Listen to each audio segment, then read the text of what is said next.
June for me, dear little village, in a cabin on the hill. We made our vows to love each other, and I know we always will.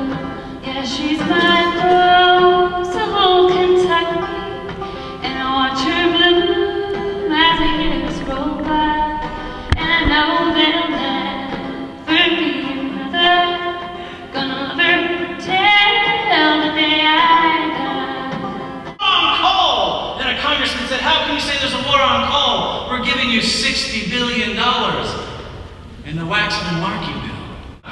In 1895, a young little Democrat named Francis Peabody took out ads in the Chicago Daily Tribune for smoke-free, clean coal. You see, we've been having clean coal in Illinois for a century.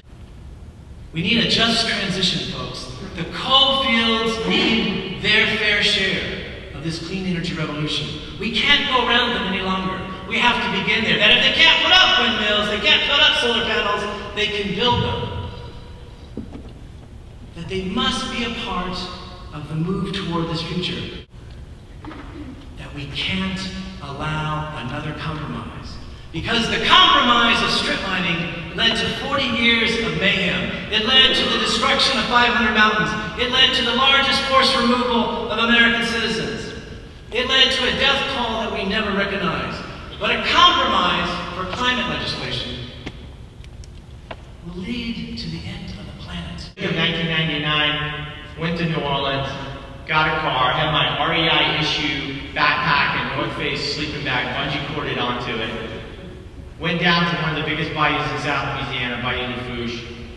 Saw a dock where some shrimpers were getting their nets onto the boat and icing up, and taught my way onto a working shrimp boat in South Louisiana. You know, don't get too excited about our culture down here and about this landscape. And I said, well, what do you mean? I'm furiously taking notes and making recordings of his accent and all the rest. He said, don't get too excited because we're all going to get wiped out. I said, what do you mean we're going to get wiped out? He said, a massive hurricane's coming. This is June of 1999. And he then proceeded to Mexico. I went 200 miles out into the Gulf of Mexico on a supply boat in the middle of the night. And, you know, we think of offshore drilling. We think of offshore drilling in the Gulf. Oh, there must be a few dozen platforms out there. Offshore drilling in California, we can imagine a few structures out there. No. 4,000 wells in the Gulf of Mexico off the coast of Louisiana alone. I hitchhiked out on the boat. It's at night. Everyone is lit up. All the platforms are lit up. You could see dozens of them at one time. There were so many platforms out in the Gulf of Mexico. I was astonished on the supply boat that I hitchhiked on. There were so many that I could also see the stars in the sky. It was a starry night in the Gulf of Mexico, clear, and all these platforms in every direction lit up. You could see a welder in the distance, welding, and the sparks from that. And there were so many platforms in the Gulf of Mexico, they looked like reflections of the stars. I mean, like a whole constellation of these man-built structures. Over the hills, my handsome Irish lad. Come over the hills to your darling. You choose the road, love, and I'll make a vow that I'll be your true love forever.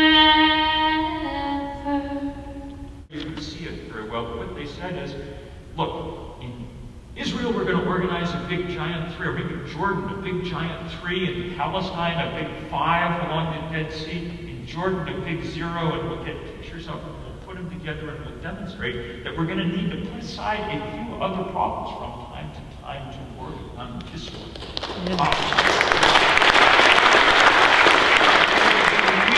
We're working, what about you? If I can climb up on the roof of the school and hammer in a solar, perhaps you can be bothered to climb up on the floor of the Senate and hammer out some legislation. Thank you, Bill. I don't know about you, but I'm really re-fired up. Can't wait till October